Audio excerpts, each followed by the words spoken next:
Alycats indie viewers. So today is part 2 of my March 2016 favorites. If you don't know what favorites are, that's where I list pretty much everything in the entertainment industry that I really enjoyed the past couple weeks. And I have links to trailers and stuff down below in the description box, so if anything sounds interesting to you, you can check it out and see further if you really want to check it out. So let's get started. First up are the books I enjoyed. The first book is Throne of Glass by Sarah J. Maas. I have to give a major thank you to Roger for sending this to me. I adored this book, and this is the story of Selena Sardothian. She's an 18-year-old who is like the best assassin in her nation, Otterlin, and she's been a slave for the past year, and the king agrees to let her out of slavery temporarily so she can join a competition, and he's trying to find a person who is his perfect assassin, and she just becomes involved in a love triangle, and she's going through this competition, and people are dying mysteriously. It's just really, really good. It's a fantasy novel, but it wasn't like too fantastical, it wasn't fantastical enough to put me off of it. I really enjoyed it. The only thing I'd say is if you are emetophobic, this is so full of triggers, it's not even funny. There are just a lot of triggers for emetophobia in this book, so just be warned, because it's like every few pages, and it's like, this book is one of the worst emetophobia triggers I've ever read. Not even joking. But other than that, I love this book, and I need the other books in the series now because I gotta find out what happens. And the other book is Nailbiter Vol.1 by... I can't... There's a bunch of people, okay? There's a bunch of authors and illustrators. Anyway, this is the story of a town called Buckaroo, Oregon, and 16 serial killers have come from this town. The most infamous one is called Nailbiter. You could probably imagine how he kills people. And this graphic novel is so gory and is so full of crude language, but it's so good. If you are mature, and this is rated M for mature, you should definitely read this if you're into serial killers, horror, whatever. It's so good. Just be warned, it is gory and it does have language in it. And it is a little creepy, to be honest, because it's about serial killers, but it's so good, and I recommend it so much. Now moving on to the movies I enjoyed. Again, I had a lot of downtime this month, so I've watched a few. First up is Dear Zachary. Oh my gosh, this is a documentary, and it's heart-wrenching. I can't really talk about what happens without spoiling the whole documentary, but you need to watch this. It will make you cry, it will make you disgusted. It made me feel physically ill. Not even joking, but it's so important and it's so well done, and just watch it. It is brutal, but it's really important. Next up is Carol. Now, when I originally watched Carol, while I was watching it, it was okay, but after I finished watching it, I enjoyed it more when I thought about it. Carol is the story of two women who fall in love. One's a wealthy housewife, one is a shop girl, and they just slowly fall in love during this film. It's very slow burning. It's exquisitely gorgeous. And it's definitely worth a watch. I don't know if I'll watch it again. If I do, it'll be a very long time from now. But it is a very sumptuous, luxurious film.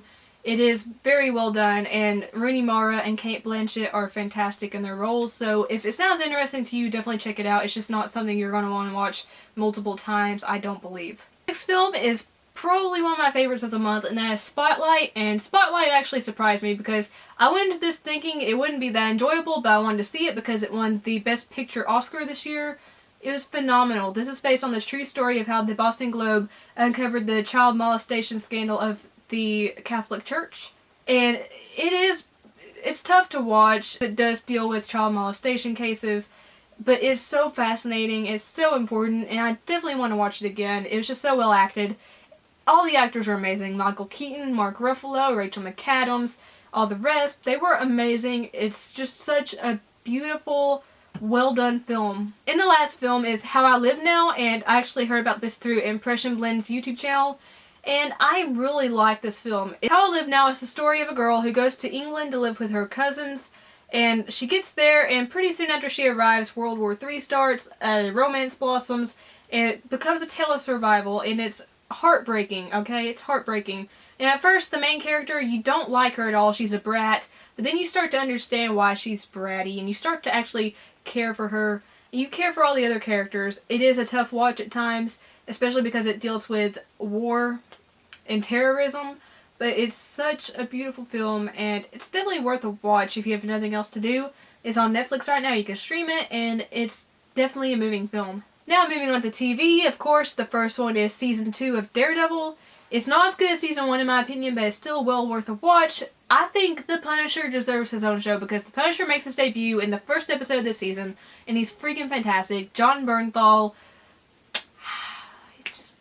he's magnificent. And of course, you know Matt Murdock, Daredevil, is amazing. I love Karen Page in this season. Oh my gosh, she's so badass. Augie Nelson, love him too.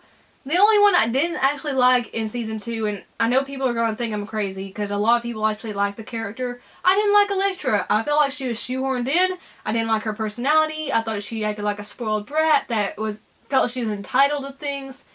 And I might feel that way because I'm a huge fan of Karen Page. Elektra didn't do it for me, and I just hope if she appears in season 3, which it kind of looks like she will, that she has a better storyline. And she's not as bratty, because I didn't like her. The next show is a pleasant surprise. From Dusk Till Dawn, the series. I went into this not expecting much, and I found this amazing, like, spaghetti western vampire kind of show. It follows the Gecko brothers, Seth and Richie, and they've just robbed a bank, and they're trying to flee the country to Mexico to go meet a man named Carlos. They have $30 million, and they're cutting a deal with him, and Carlos basically said that he will take them to El Rey. El Rey is a paradise, basically. So, you know, they're on the lam. They want to go to paradise. And they come across this family, a pastor and his 2 children. They basically take them as hostages. And things quickly go south. But you see them bond with this family. And it's like, at first you're like, why are you bonding with 2 criminals, you weirdos? But you actually start to fall in love with the Gecko brothers. Like, I was rooting for them by the end. And I'm just saying, I was shipping Richie and Kate, the daughter of the pastor, so hard. And it's so inappropriate because Richie is basically a serial killer suffering from hallucinations, and Kate is a 17-year-old girl. And they were just so cute together, though, and you could see the sexual tension. I was such a fan of them. Anyway, and Seth Gecko is such a babe. Like, seriously, I could not take my eyes off Seth Gecko on screen. It's just... Okay, stop, Alyssa, stop. Anyway, all the actors are amazing. I love Wilmer Valderrama as Carlos, one of the main bad guys. Eiza Gonzalez is fantastic as Santanico, which I'm not a big fan of Santanico, but I am a big fan, but I'm not a big fan. Anyway, I have not seen the original film, just to throw that out there, so I can't compare the two. I really enjoyed the series, though, and I just think it's so much fun. It's really gory, but it's fun gore. And it's got humorous moments, it's got emotional moments, it's badass. It's just so amazing. I highly recommend it. For games, one game has pretty much been taking up all my time, and that is Persona 4 Golden on the PS Vita. And I played a little bit of Persona 4 on the PS2 like a couple years ago, but I picked this up because I didn't really have anything to play, and it's so addicting. It's really, really addicting. The story is basically this exchange student moves to live with his uncle and cousin. He goes to school and people start dying, and there's this thing happening where if you stare at a TV screen, a turned off TV screen during a rainy night at midnight, you'll see your soulmate, but people are actually seeing the victims of these killings before they die. It's just really good. It's got an awesome battle system. I love the visuals. Some of the cutscenes are like anime style, and I love that. I just love everything about this game. It's so much fun, and it's definitely a worthy game if you have a PS Vita and you like RPGs. It's just a lot of fun. Well, the music I enjoyed is down below in the description box, so give it a listen, let me know what you think. Now, moving on to YouTubers I enjoyed, I'm just going to say right now that all of them are booktubers, so if you're not into books, you might want to skip this part. First up is Riley Marie. She has really, really amazing taste in my opinion. We have similar tastes. She has such a bubbly personality, and her videos are just so much fun to watch. Next up is Ginger Reads Lainey. Lainey likes a lot of fantasy, sci-fi, YA books. And again, we have a lot of similar tastes, and I love her personality. And lastly is Jesse the Reader. Jesse the Reader is so freaking bubbly and outgoing. It's crazy. And again, he has similar tastes as the other two, but he's just so infectious to watch. It's so much fun. I highly recommend him.